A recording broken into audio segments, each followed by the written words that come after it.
Oui. Théo, tu peux la mettre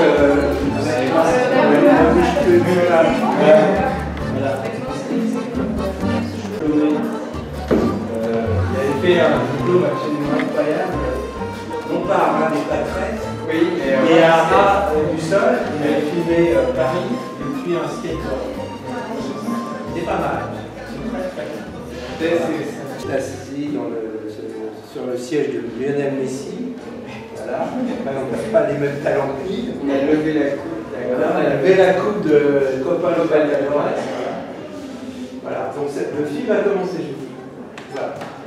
Elle avait déjà l'idée de faire une exposition présentée à la Fête du graphisme en 2016. Et donc à cette occasion, ça a été une excellente opportunité de parcourir cette ville, cette merveilleuse ville à laquelle j'aime profondément la prise de vue, etc. Et ensuite, en fait, pendant un moment, j'ai stocké toute cette information-là. Je l'ai laissé à côté parce que après filmer tout ça, il faut prendre un peu de recul aussi, c'est important. Et ensuite, j'avais beaucoup de matériel, donc j'ai passé énormément de temps à monter. Avant de monter, à sélectionner les images. Le président Benito Cabanas qui arrive voilà, ici, on sait que la particularité en Amérique latine, c'est qu'on s'embrasse tous. Et je voudrais juste dire un truc pour rajouter sur l'Argentine, c'est que donc, Théo m'a assisté dans le workshop que nous avons fait à l'université San Martin. Et ce qui m'a frappé, et pour moi c'était évidemment un véritable cadeau, c'est que quand tout le monde est arrivé, personne ne se connaissait, ni les profs, entre guillemets, ni les élèves, et tout le monde s'embrasse. Voilà. Ça c'est l'Argentine. C'est l'Amérique latine, et tout de suite, on est placé dans une situation en fait, de complicité avec les gens qui existe dans peu de pays, on va dire, dans peu de continents à travers le monde. Alors, pour vous raconter pourquoi cette exposition, etc., je vous explique. Parce que c'est important, parce que sinon les gens peuvent ne pas comprendre la réalité en fait, de cette exposition. Alors, je vous présente aussi, pour ceux qui ne la connaissent pas, donc, Fanny Lafitte, qui était notre assistante de production sur l'ensemble de l'exposition, qui est chargée maintenant de la visite pour les étudiants, les lycéens, enfin les gens qui viennent là, et puis même qui intervient le jeudi et le vendredi pour ceux que ça intéresse, si vous avez des gens, des groupes, etc. qui veulent comprendre un peu cette exposition, Fanny est là le jeudi et le vendredi. Non mais c'est important parce que c'est aussi des choses, voilà. Et il y a un monsieur qui s'appelle Daniel Lefort qui est commissaire avec moi à cette exposition, et en fait il y a 1 an et demi, il est venu rencontrer Anne Husson, qui est la directrice culturelle de la Maison d'Amérique latine, et elle lui a dit mais ce serait bien de faire une exposition voilà, avec Michel et puis ses amis d'Amérique latine. Alors bon, ça a mis un peu de chemin, et moi il en a parlé. Moi je me suis dit, bon, il rigole, c'est une blague. Vraiment, j'ai vraiment pensé que c'était une blague. Le lieu, le prestige du lieu, enfin, etc. Puis moi et mes copains, c'était improbable. Et puis non, c'est devenu sérieux. Anne est venue à mon atelier à Paris, pour ceux qui le connaissent, et elle a dit, oui, on le fait. Et à partir du moment où on a commencé à le faire, on a organisé cette exposition. Alors pourquoi Daniel Lefort? Parce que c'est intéressant de comprendre la genèse des histoires et comment les circonstances font que dans la vie on rencontre des gens. Daniel en fait m'a invité en 1991, je sais que pour vous c'est la préhistoire, mais enfin c'était 1991, et Daniel m'invite à Montevideo en Uruguay, côte sud de l'Amérique latine, à faire une exposition, un workshop, une conférence, et il reçoit cette proposition d'affiche un peu quand même incongrue, sachant que l'opéra de Montevideo à l'époque, c'est un peu comme la Scala Milan, c'est des lettres classiques, voilà, il n'y a rien, il n'y a pas d'image, je dois ça aux amis latino-américains, c'est-à-dire que là, il n'y a pas mon travail, il y a juste leur travail à eux, hein, donc, notamment, évidemment, les 2 amis qui sont là. Et l'idée, c'était de montrer un peu l'incroyable diversité et l'incroyable talent des graphistes, artistes, on va dire, latino-américains. Alors, pour ceux que ça intéresse, parce qu'on va aller voir en bas, là, vraiment, chaque pays et puis chaque artiste en détail. Pour ceux qui ont envie, vous pouvez regarder, il y a une espèce de feuille où on peut repérer comme ça qui a fait quoi, etc. Il y a tellement de choses que c'est évidemment un peu compliqué, mais c'était important que cette salle, qui porte un nom important pour les latino-américains, c'est Miguel Ángel Asturias, qui est le prix Nobel de littérature du Guatemala. Et cette salle est consacrée ici. Sachez que la plupart des prix Nobel de littérature latino-américains sont venus fêter leur prix ici, en France, à Paris. Donc ce lieu est quelque part évidemment très consacré, il est consacré politiquement, il est consacré de manière littéraire, artistique, etc. Donc ce que je vous propose, c'est qu'on aille voir l'exposition en bas. Ça c'était le début, hein, c'est un peu l'entrée.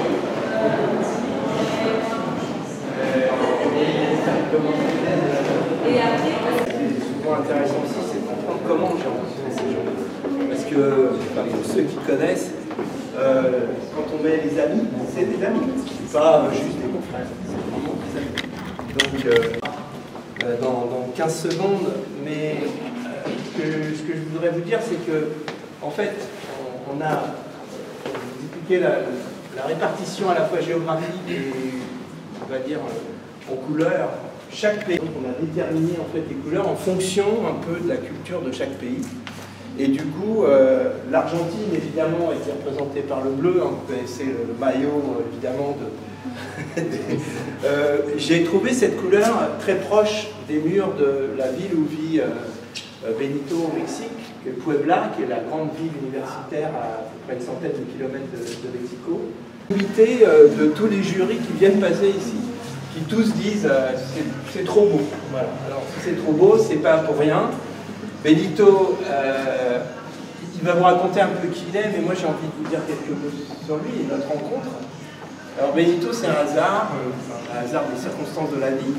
C'est avec Théo le plus français des latino-américains, puisque Benito est venu faire un stage, hein, c'est ça? Oui. Dans une agence qui s'appelle Anatome, qui était proche de la galerie Anatome, Feu, la galerie Anatome. Et en fait, qui était très proche de mon atelier, on était à quasiment 10 mètres de distance.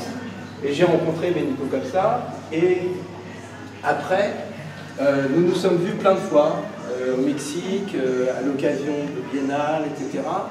Et puis, Benito m'a invité, alors je l'ai invité dans le cadre de la fête du graphisme, lui-même m'a invité à Puebla à exposer. Alors c'était formidable parce que j'exposais dans un musée universitaire, un musée d'une grande université, et en même temps sur le Zocalo, c'est-à-dire la place centrale de la ville de Puebla, qui fait à peu près 2 à 3 millions d'habitants. C'était le jour de la fête des morts, et il y avait des dizaines de milliers de gens autour de mes affiches et tout. C'était très drôle comme relation, et donc du coup, avec Benito, on a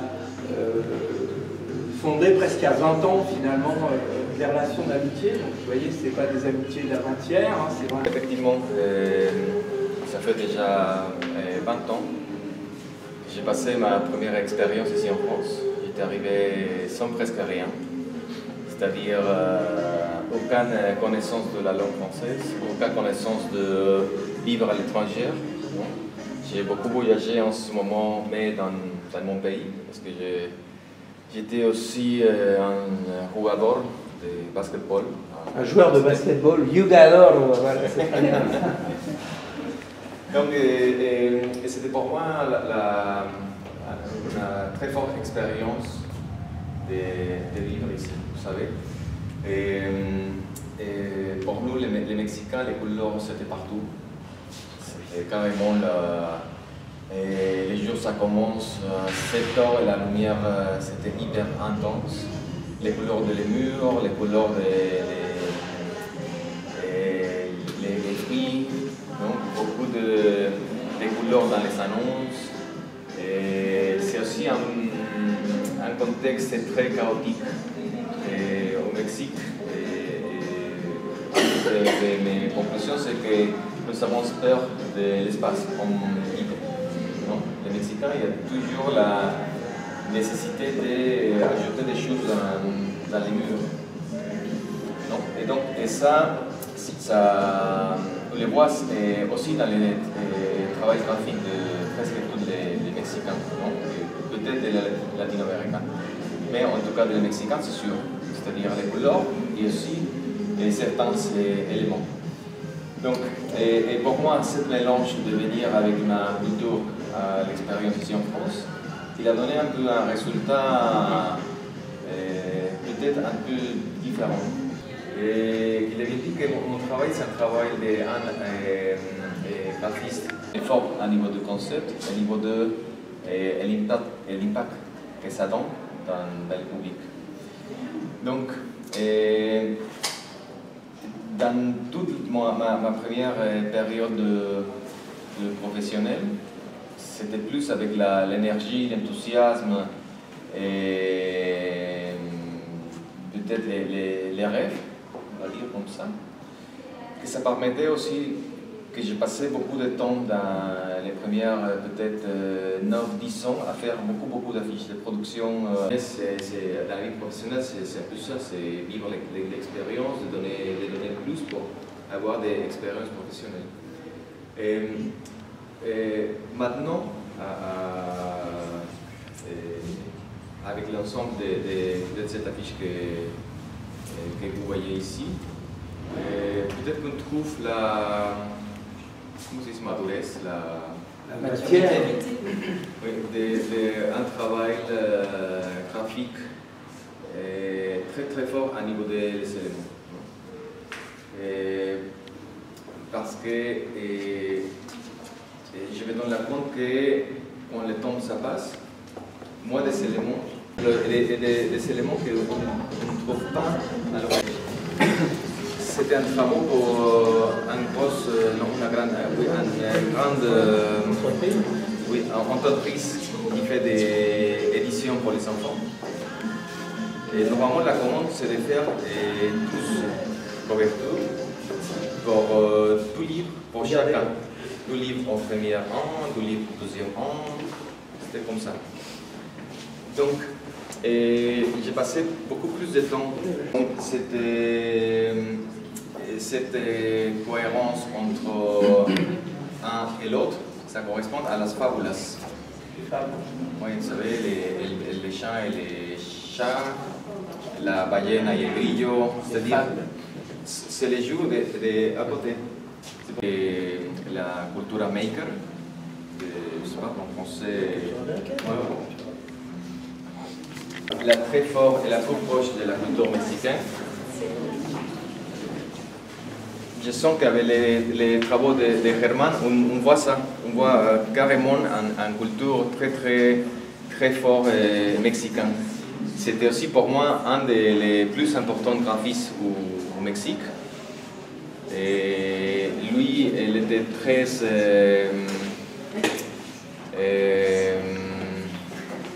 passionné, avec le côté très passionnel et des dessins graphiques. Et quand on entend en conférence ou bien en conversation avec Germán, on reprend toujours la passion pour le graphisme. Même à mon âge, je le connais depuis 25 ans, je pense, à Germán. Et donc, c'est quelqu'un qui donne beaucoup. Il a aussi toujours cet humour. Non, si vous voyez, bon, ici c'est sérieux, mais normalement, on voit Germán, c'est toujours la cerise. Oui, si vous avez quelqu'un le livre. De la création. Donc, lui, il était aussi, bon, Michel, il a aussi des bonnes expériences avec lui, mais lui, c'est quelqu'un qui produit d'une façon très forte. Ouais. Il travaille jour et nuit. Oui, je le suis sur Instagram et c'est tout le temps des créations et des créations et des créations. Et donc c'est quelqu'un assis à suivre. Donc, je rajoute, tu vas dire par rapport à l'autre. Donc Alejandro, c'est amusant. Alejandro, j'ai été invité en 97, donc toujours dans l'espoir, à Acapulco. Acapulco, ça fait rêver tout le monde. On était dans le plus bel hôtel d'Acapulco et j'étais invité à faire une conférence, etc. et un workshop. Et j'ai à peu près 30 à 40 participants. Et tous sont sur des ordinateurs ou en train, ils sont sur des tables. Et il y a un type, un grand type, parce qu'ils sont grands, là, les deux Mexicains, là, Alejandro et Et il est sur des feuilles en papier, des feuilles genre raisin, canson, et il n'arrête pas de peindre. Je le connais pas, hein. Il a, je sais pas quel âge il avait, 27, 28 ans, peut-être moins, j'en sais rien. Et je me dis, ce gars, c'est pas possible, ça va, il a de l'avenir, c'est bon. Et donc, et du coup, on discute beaucoup, etc. Enfin bon, puis comme on fait au Mexique, où on boit des liquides un peu qui ne sont pas forcément voilà, inoffensifs. Et on se couche très tard, etc. On discute de l'art, et puis avec Alejandro, je dis, Alejandro, t'as montré combien la vie? Il me dit 600. Et il me sort un livre, il y a les 600 affiches. Et en fait, donc, sa particularité, c'est qu'il a deux particularités. Il travaille sans arrêt. Il fait des affiches, alors tu te dis par exemple, tiens, je voudrais faire une affiche sur les lunettes de Théo. Ben, le lendemain, tu as l'affiche avec les lunettes de Théo. C'est ça, hein, je ne raconte pas l'histoire. Donc il produit énormément. Et autre chose qui est tout à fait incroyable, c'est qu'il est tout le temps avec un carnet de croquis et il dessine, sans arrêt. On est au restaurant, il dessine. Alors, il y a plein de gras, plein de trucs, mais il dessine. Et tout. Et donc, c'est quelqu'un de très très différent de celui d'Hermann. Hermann, je rajouterais un truc par rapport à ça, c'est que, en fait, je voudrais juste rajouter aussi autre chose, peut-être, parce que c'est important. C'est que jusqu'aux années 90, on va dire, dans la majorité des pays d'Amérique latine, le graphisme n'était pas véritablement enseigné comme il est enseigné aujourd'hui. Aujourd'hui, quand on va au Mexique, on a 4000 personnes dans la salle qui s'intéressent au graphisme. Auparavant, c'était très différent. Et en fait, je pense que ce qui caractérise aussi le travail d'Alejandro, c'est qu'il puise dans l'univers populaire mexicain, le bordel dont tu parles. Il faut savoir, pour ceux qui ont été au Mexique, c'est que tous les 10 mètres, on a envie de faire une photo, mais c'est tellement incroyable. Cette juxtaposition d'objets, de symboles, il y a de toutes choses, de toute religion mélangée, etc., qui fait que moi j'ai eu la chance de rencontrer, encore une fois on fait l'histoire, en 1994, à la Biennale graphique de Mexico, c'est que Hermann faisait une conférence juste avant moi, et à moitié hispanique, on va dire. Et donc, évidemment, dans son travail, notamment dans ces deux affiches, il révèle véritablement la culture mexicaine, donc l'influence évidemment des Aztèques, des Mayas et tout. Et moi, c'est ce qui m'a beaucoup frappé dans son travail, c'était justement le fait qu'il revenait en fait aux origines véritablement de la culture du Mexique. Parce qu'en fait, pour comprendre en fait la richesse, je pense, du graphisme latino-américain, et en particulier au Mexique, c'est qu'il y a la culture, on va dire, indigène, hein, préhispanique, la culture hispanique, la culture populaire qui est extraordinairement vivace, qui fait qu'en fait, ils ont à disposition un nombre de symboles et de codes extraordinaires, alors que nous, en fait, on a une histoire qui est très linéaire. L'histoire du Mexique, l'histoire de tous ces pays latino-américains sont faits en fait de fractures permanentes. Et le fait que les Espagnols sont arrivés, on va dire, au XVIe siècle, auparavant il y avait des Indiens, ces Indiens avaient construit des choses absolument incroyables, et en fait on le retrouve, donc je vous signale pour ceux que ça intéresse, parce que Daniel Lefort, il a fait des focus où il explique en fait certaines images, pour qu'on comprenne bien en fait comment ça a été construit. Et effectivement là, pour ceux qui connaissent évidemment l'art précolombien, on va dire, au Mexique, on retrouve évidemment tous les symboles qu'on peut trouver sur les temples ou sur les pyramides aztèques ou mayas. Alors, on va terminer sur le Mexique, je crois, oui c'est ça. Donc avec, alors, ça c'est, toi tu le connais, hein. Alors c'est le seul que je connais pas, avec juste, c'est des amis à distance, mais je voulais vraiment montrer le travail de Jorge Alderete, hein, on l'appelle Doctor Alderete, donc le docteur, hein, donc voilà, son travail est une médecine, un médicament pour les âmes. Et vous voyez les têtes assez particulières, hein. Il est argentin, installé au Mexique, donc il est plus mexicain maintenant qu'argentin. Et lui, ce que je trouvais intéressant dans son travail, c'est que, en fait, lui, il revisite à la mexicaine ou à la latino-américaine, en fait, tous les codes du monde anglo-saxon, c'est-à-dire finalement le comics américain, etc. Et tout, mais il en fait un autre univers, c'est-à-dire qu'il le transforme en quelque chose de complètement différent de ce qu'on peut voir aux États-Unis. Et je me permets de vous faire remarquer cette image que je trouve absolument incroyable.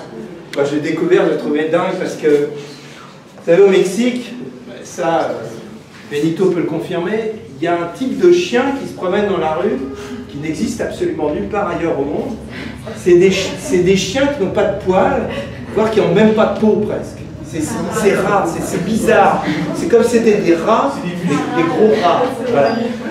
Et cette image, qui est pour un groupe de rock, une sorte de groupe de rock mexicain, en fait, cette femme tient donc cette espèce de chien sans poils, etc., avec une tête de vieillard. Et il fallait quand même le faire parce que c'est pas des images qu'on voit ici. C'est-à-dire que, en fait, c'est des gens extrêmement, on va dire, extrêmement intrépides. Hein, on peut le dire, je pense qu'on peut le dire comme ça. En fait, l'animal s'appelle Xoloscuincle. Alors, qu'est-ce que c'est que ces chiens? En fait, comme tu dis, c'est une espèce de...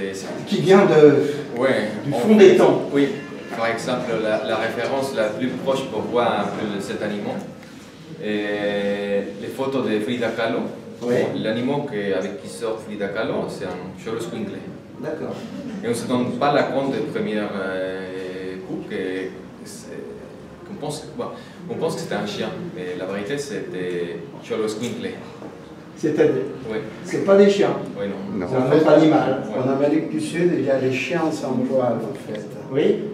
Celui-là, c'est pas pareil. Oui, c'est au plateau qu'on peut le trouver, ces chiens sans poils. Voilà. Mais c'est des chiens. Enfin, en tout cas, ces animaux sont plutôt sympathiques et inoffensifs. Très particulier. Voilà, on ne mord pas les fesses comme ça.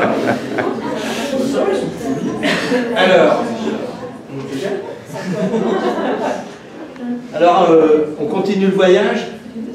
Alors, on va de l'autre côté, on va dans ce qu'on appelle le côte sud. Et là, il faut que je vous raconte une histoire parce que un peu peut-être ensemble. Et moi, ça faisait longtemps que je connaissais leur travail et je les ai invités en 2000 à représenter l'Argentine dans une grande exposition qui s'appelait Graphistes autour du monde. Et d'ailleurs, Annabella, à ce moment-là, avait un ventre absolument énorme parce qu'elle attendait un bébé. Mais ils sont venus en France, on est devenus amis, on s'est vus plein de fois. Et la dernière fois que je suis allé en Argentine, donc avec Théo était là, il peut d'ailleurs confirmer mes dires, on arrive pour une fête, vous savez, tous les soirs à Buenos Aires, voilà, on ne reste pas à l'hôtel à 10h du soir. Voilà, on ne dort pas beaucoup, on fait la fête tous les soirs, à Sado, c'est comme au Mexique. La seule chose, c'est que le vin rouge la remplace la tequila. Mais bon, voilà. Vous savez que quand on est affichiste, il faut être solide. Parce que je peux vous dire que mes confrères, ma réputation est en jeu à chaque fois. La réputation de mon pays aussi. Hein, parce que si je m'écroule, hein, je ne suis jamais écroulé. Hein. Voilà, bon. Bref, là c'est off the record comme on dit. El Fantasma nous invite, Théo et moi, et on commence à boire des verres, etc. Et leur maison, leur appartement donne sur une petite place d'un quartier populaire de Buenos Aires. Et sur cette place, tous les dimanches soirs, il y a les plus grands danseurs de tango de la ville qui viennent danser.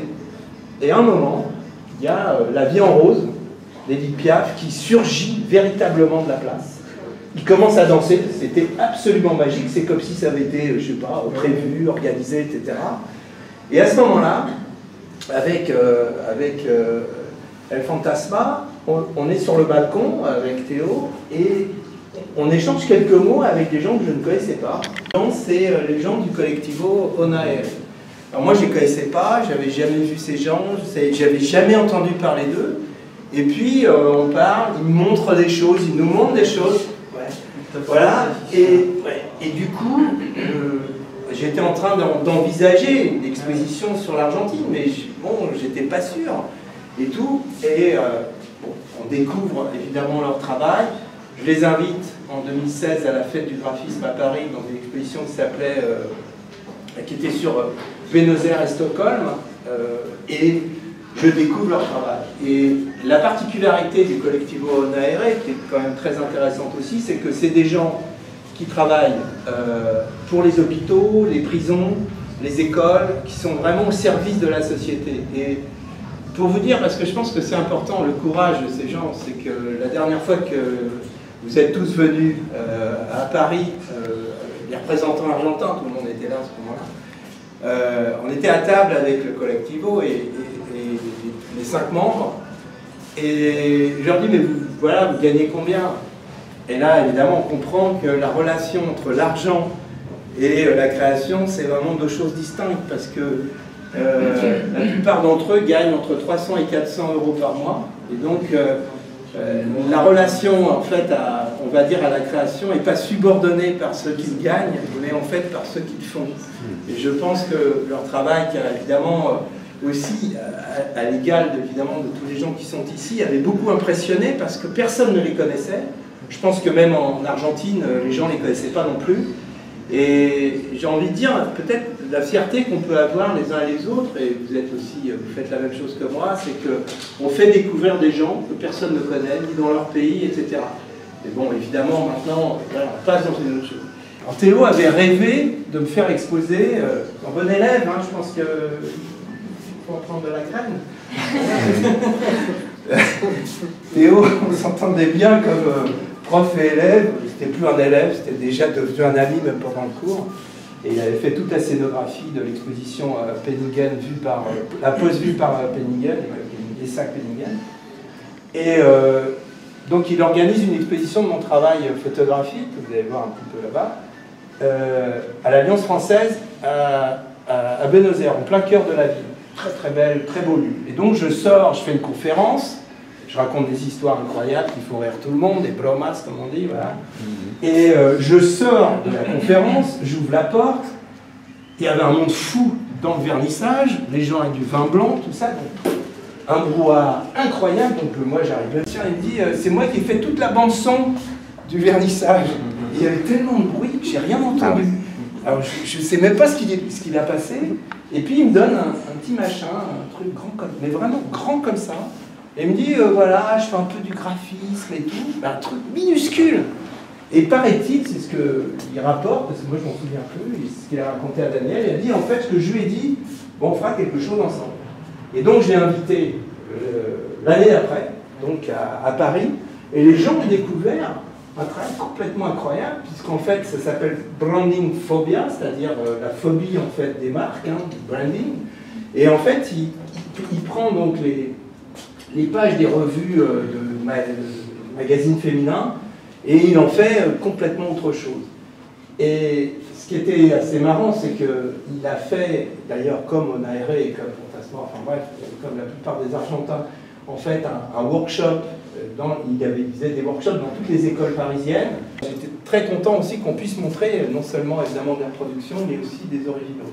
Alors Mono en fait, il s'appelle pas Mono, il s'appelle Diego Greenbaum. Mono, ça veut dire singe en espagnol. Donc, comme dit Daniel Lefort, je crois qu'il doit pouvoir monter à tous les arbres possibles de la création, effectivement.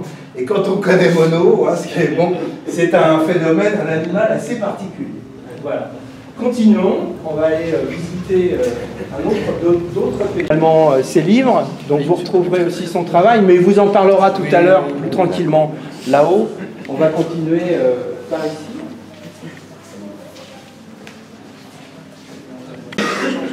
On a choisi on a choisi des couleurs pour chaque pays. Donc chaque pays en a 9. Hein. Ouais, voilà. Peut-être mieux comme ça, voilà. Parce que ça, on laisse, voilà. Alors, aussi, en fait, ce qu'il faut savoir, c'est que pratiquer le graphisme en Amérique latine, c'est pas pratiquer le graphisme dans un pays comme la France, ou l'Allemagne, ou l'Angleterre, ou l'Italie, etc. On n'est pas dans un pays riche. Alors, Celeste Prieto, c'est une rencontre aussi assez formidable. Donc, en 1998, dans le Paraguay, pour faire une exposition, etc. Et dans le workshop que j'anime, il n'y a que des professionnels, là il n'y a pas d'étudiants, il y a Celeste Prieto. Et Celeste vient me voir, etc. Et je m'intéresse à son travail, je me dis, tiens, qui est-elle, qu'est-ce qu'elle fait, etc. Alors pour vous raconter, le Paraguay, c'est un pays, comme beaucoup de pays de l'Amérique latine, mais celui-ci c'est particulier, il y a eu 50 ans d'une dictature, une des dictatures les plus féroces d'Amérique latine.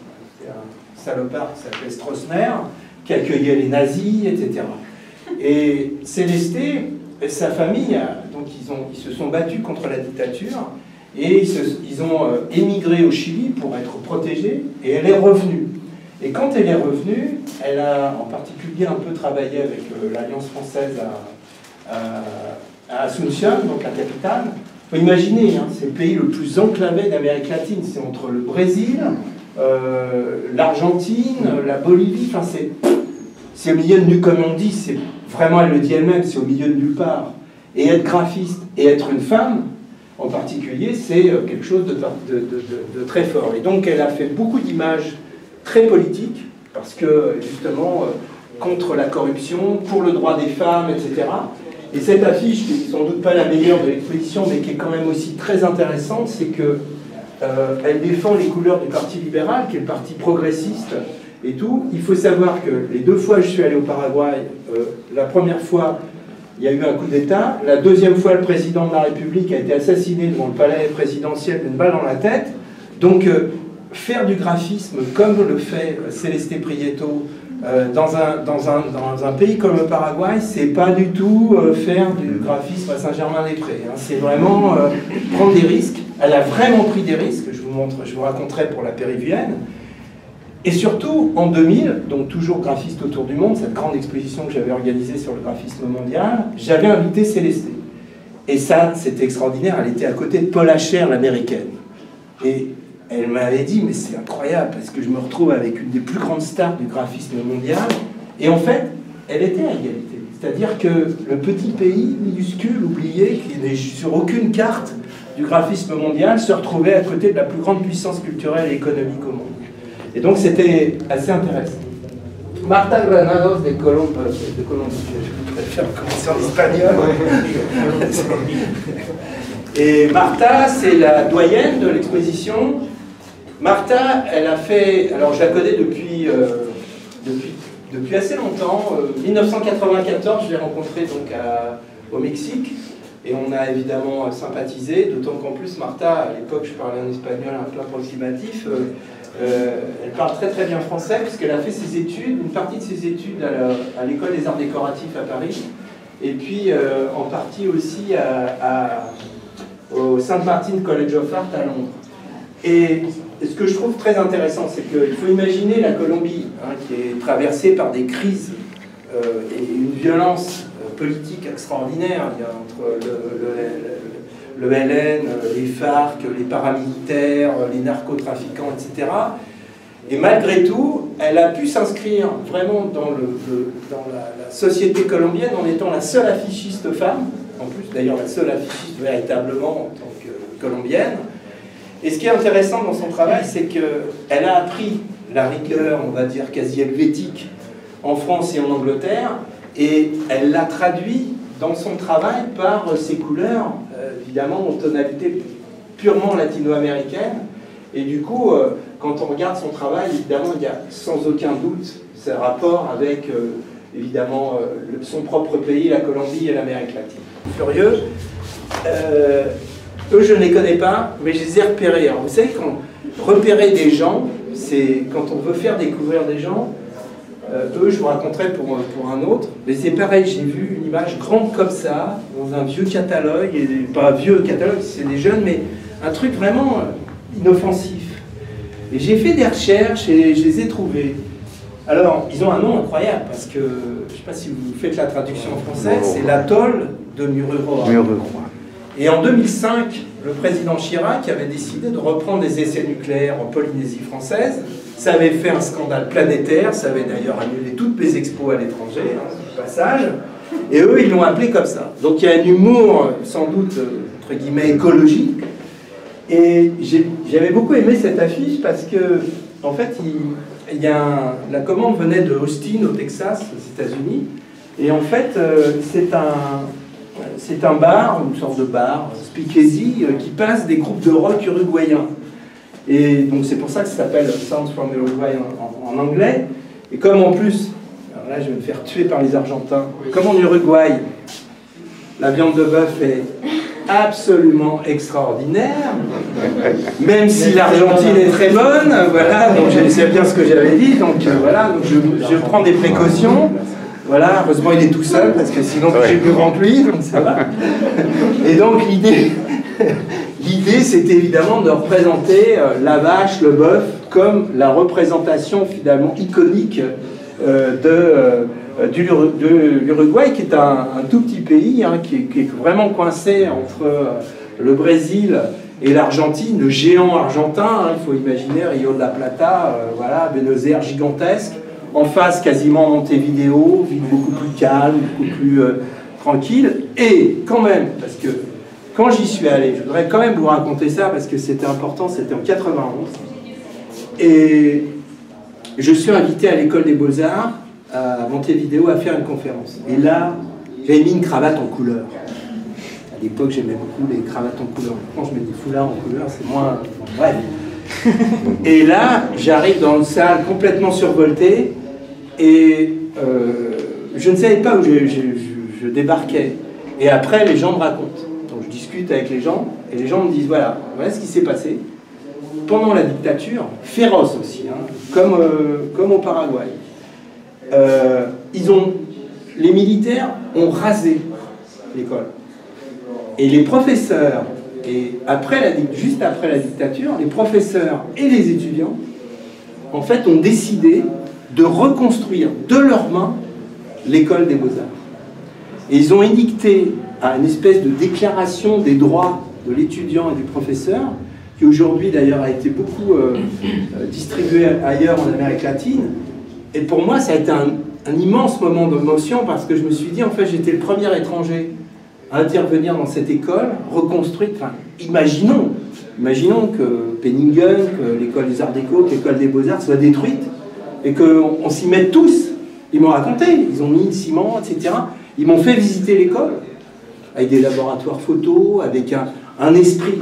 Et là, en 91, j'ai compris tout de suite que l'Amérique latine était un continent pas comme les autres, à la fois, bien sûr, par tout ce qu'on peut imaginer, de création, etc., mais aussi par la qualité du courage des gens, en fait, pour résister contre toutes les formes de dictature ou de totalitarisme. Continuons. Si je vous emmène au Marais, ce sont des gens quand même... Alors, j'aime bien commencer par la rencontre, parce que la rencontre, c'est décisif dans une relation, un travail et une personne.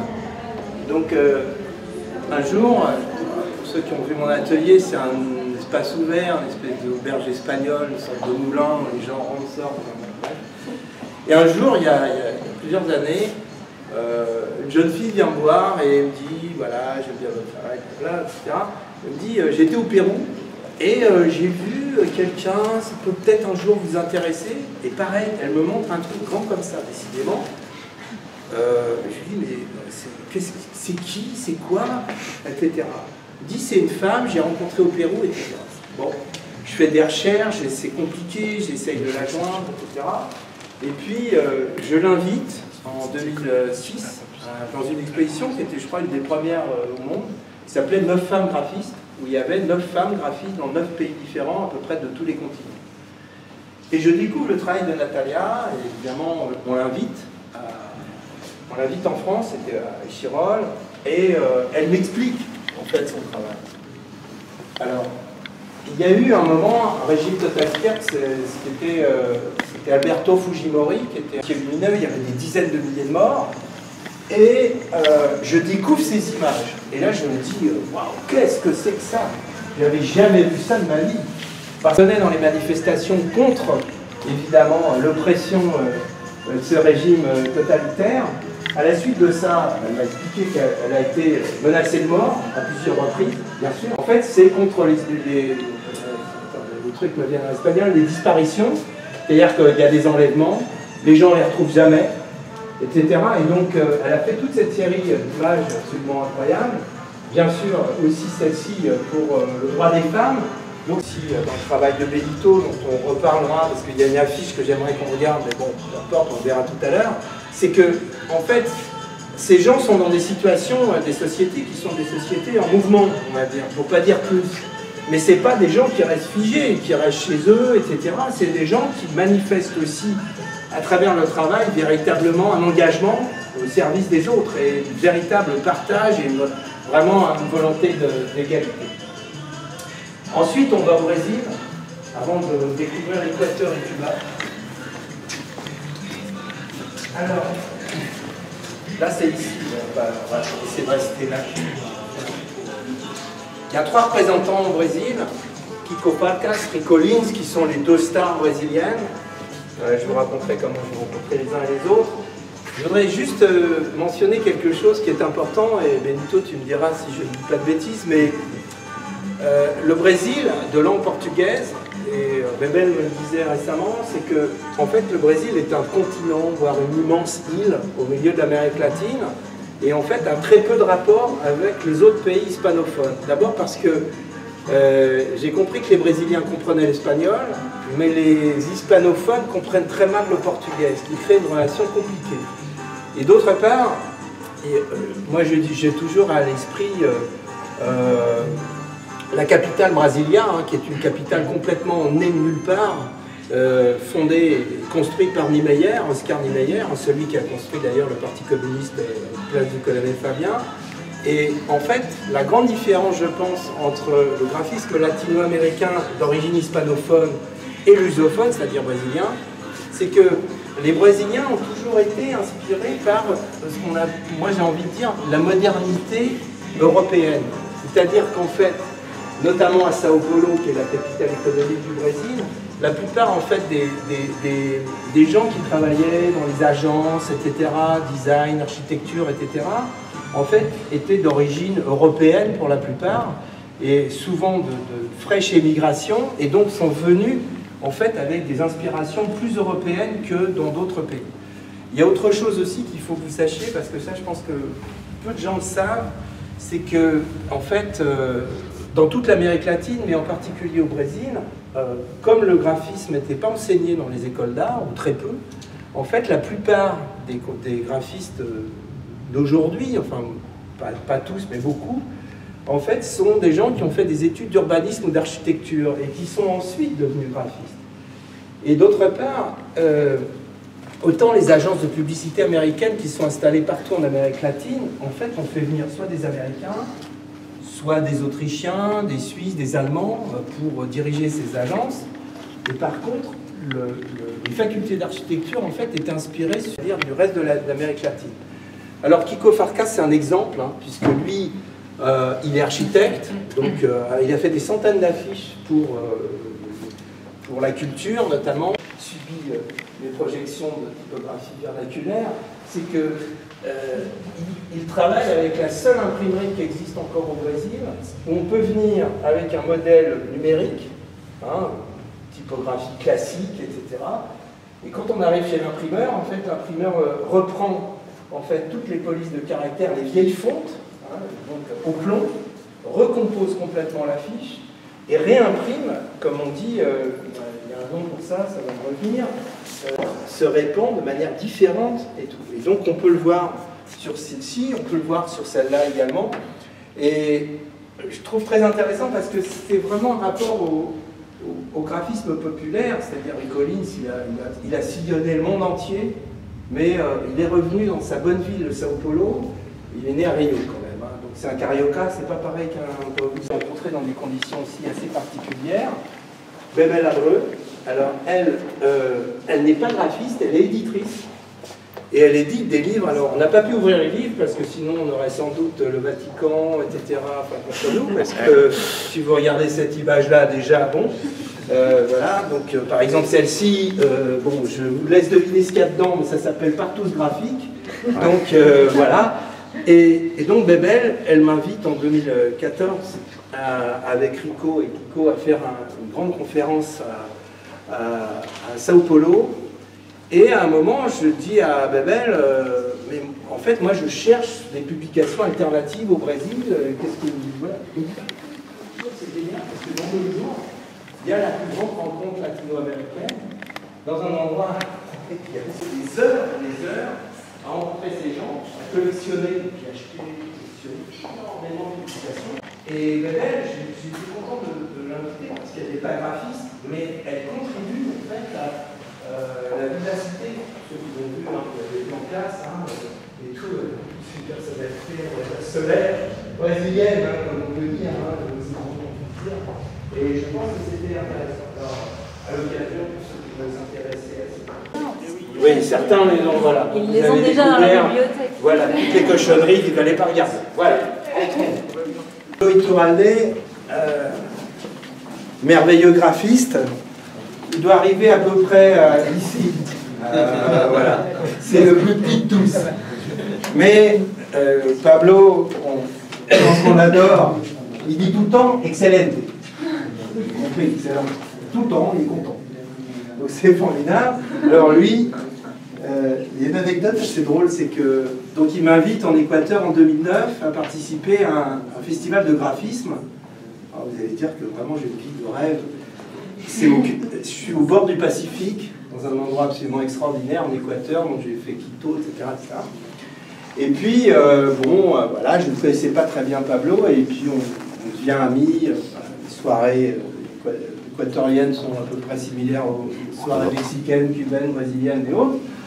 Je passe sur les détails. Et donc, un matin, je vous raconterai un peu pourquoi il fait tout ça. Un matin, il me dit rendez-vous demain 9h. Bon. Je suis avec mes consoeurs espagnoles. Espagne, nous on est des latins, donc 9h, on se dit.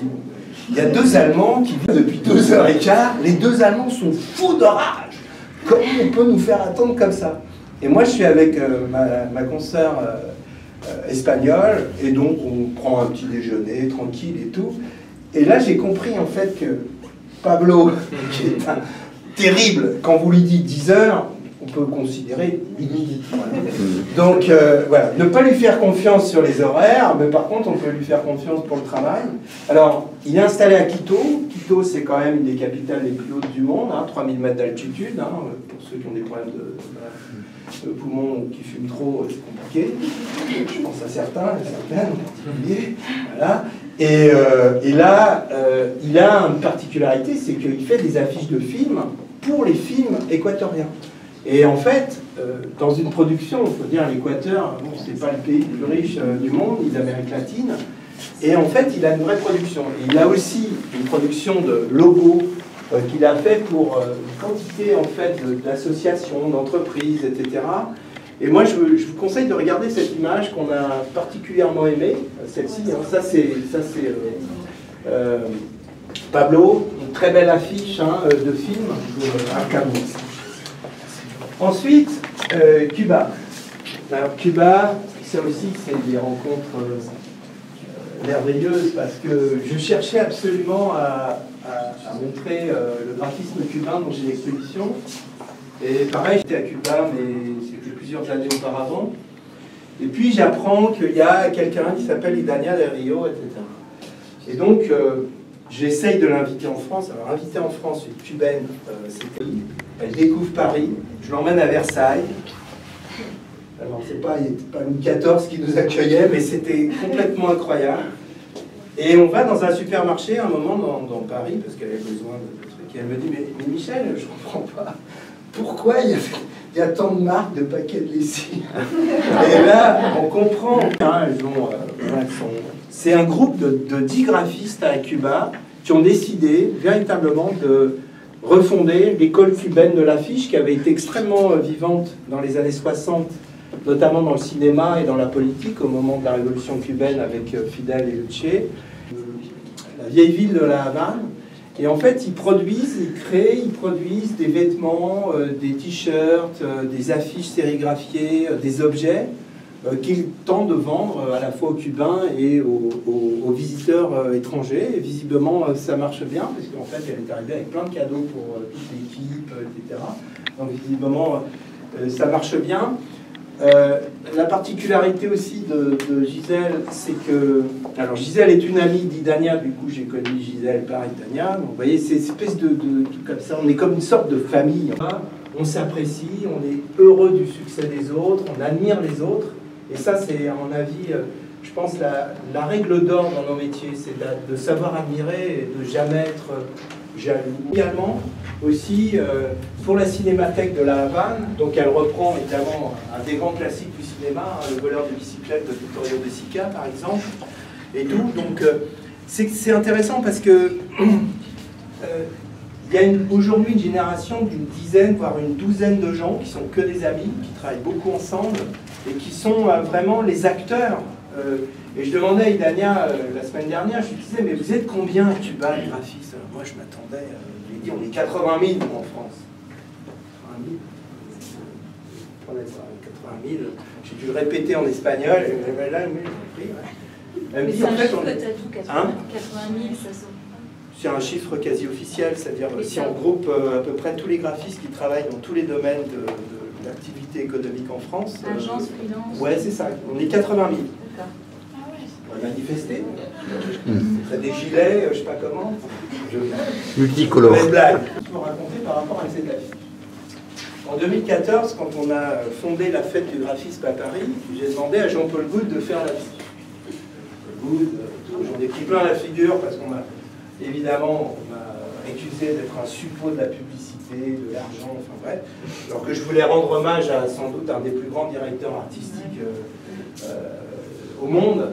Et en plus, Jean-Paul est un homme absolument délicieux. Enfin bref, c'était très très injuste ce qui s'est passé, mais mélangé avec finalement une sorte artistique qui était la base même des études, de mes envies, mais aussi des voyages. Et en fait, c'est ça qui fait sans doute la particularité aussi de cette exposition, c'est qu'on s'est tous rencontrés dans les pays en question, ils sont venus, etc. D'ailleurs, vous regarderez si vous avez la curiosité, dans le catalogue, on a fait quelques pages, ça s'appelle Parcours croisé, où on se rend compte que, en fait, où est-ce qu'on s'est retrouvés les uns et les autres. Et en fait, on s'est croisés plein de fois dans plein d'endroits. Alors bon, vous connaissez mon travail, je ne vais pas divulguer 10 ans. Juste, je voudrais peut-être vous expliquer quelques trucs par rapport à ce cabinet de curiosité qui... Tu connais ça? Alors, pour les élèves qui ont écouté ma présentation de début d'année, hein, vous vous souvenez, hein, quand je vous avais raconté l'histoire des... Voilà, j'ai pas menti, hein, donc voilà. Et surtout, ce que je voulais, c'était montrer, en particulier, non seulement à vous, mais évidemment à d'autres publics, c'est que la réalisation de ce type d'affiche, en fait, c'est une production vraiment de longue haleine. C'est-à-dire, bon, évidemment, les esquisses, hein, je vous ai assez embêté vous-même pour faire des esquisses, mais sur des esquisses, c'est les esquisses originales, en plus, c'est pas des reproductions. Donc, je pense que ce qui est intéressant aussi, c'est, comment dire, la matière aussi de l'esquisse. Et puis, surtout, c'était la première fois que je montrais les tirages originaux qui sont réalisés par Perram, qui est un des plus grands tireurs français au laboratoire Picto. Ça a été le tireur de Cartier-Bresson, de Koudelka, etc. Et l'anecdote quand même que je voudrais vous dire, parce que c'est quand même assez stupéfiant, Perram, il fait des expositions pour le musée d'art moderne, la Bibliothèque nationale de France, et chaque fois que je lui amène en fait une photographie dont il doit faire le tirage, il la rend le lendemain. C'est-à-dire qu'il arrête tout pour faire ça, et j'ai jamais compris, il m'a jamais expliqué. Alors je pense qu'il est content de voir les affiches peut-être dans le couloir du métro, mais en tout cas pour moi c'est miraculeux, parce que souvent la production de ces images sont évidemment très longues. Et puis le plaisir, c'était de montrer aussi que en fait la recherche des objets, des éléments qui doivent constituer une affiche sont compliqués, voire là on voit bien la fabrication, hein, puisque je vous en ai parlé, hein, je vous avais dit, et celle-ci, je peux vous assurer, je pense que le M fait 40 kg, et Daniel Lefort, donc, qui était commissaire avec moi, un jour il était dans la petite pièce que vous connaissez dans mon atelier, au fond à droite, et un jour il donne un coup sur la table, il y avait le M.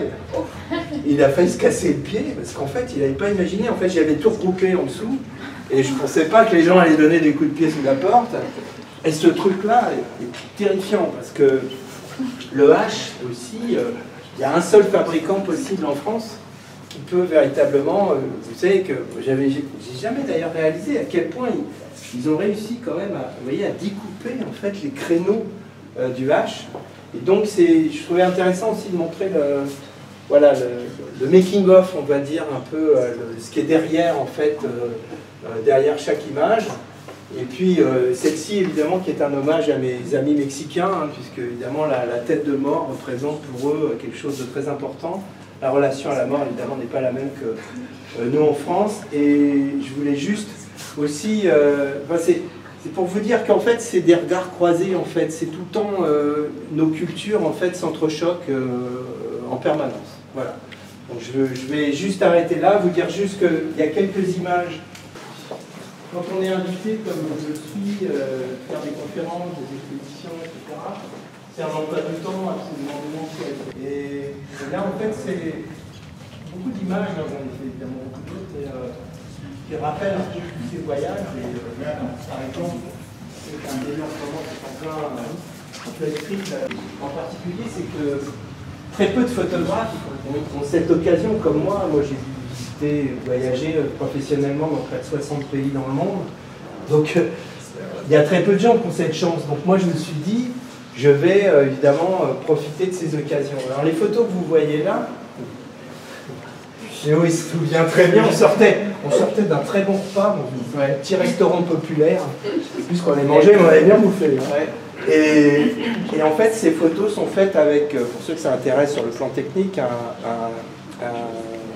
un appareil panoramique argentique qui s'appelle le X-Band Hasselblad. Et c'est sans doute parmi les meilleures optiques du monde. Donc il y a un risque à prendre des photos parce que tout le monde s'en fout. Parce que là, il y a plein d'endroits, enfin, si je vous disais les circonstances, il y a beaucoup d'endroits quand même qui sont particulièrement, on va dire, des quartiers un peu dangereux. Mais en fait, quand ils me voient avec mon grand machin, ils se disent, ouais, bon, aucun intérêt, etc. Donc, et là, en fait, ça c'est une des dernières photographies que j'ai faites justement au Mexique, à Metepec, à côté de Mexico. Et je trouve toujours intéressant, en fait, c'est ce que j'ai essayé de vous montrer à l'occasion d'une présentation justement des typographies populaires, c'est le soin apporté en Amérique latine sur vraiment justement l'enseigne, etc., la typographie.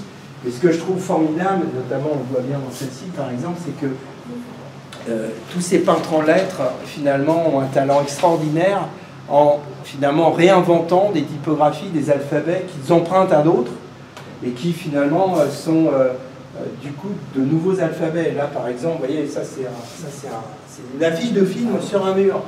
Ça veut dire Bandit en Teotitlán, donc c'est un titre de film. Et donc voilà, là aussi c'est ce que je vous avais dit, ça c'est une pub pour un disque de rock mexicain, et voilà, une semaine après, boum, un peu de blanc, tout ça. Donc voilà, ça aussi, ça c'est à Buenos Aires, on était ensemble, d'ailleurs, voilà, regardez Théo, il est là, on fait d'avoir une photo propre. Mais bon, je l'ai pas enlevé, hein, vous avez remarqué, il est là, c'est lui. Voilà, donc Théo, il était, en fait c'était avec un, comment ça s'appelait, un iPad. Ouais, t'as filmé un iPad et iPhone. iPad et iPhone, voilà. Donc voilà, quelques images qui concluent, on va dire, cette espèce d'exposition qui est comme une sorte de voyage, en fait, à travers un continent passionnant, plein de couleurs, plein de joie, mais aussi plein de révoltes. Donc voilà. Donc, si vous voulez, on va boire un coup après, voilà, se promener. Merci beaucoup. Félicitations. Bon, on va boire un verre. Surtout que ça, franchement, c'est magnifique. Exactement. Gratuit.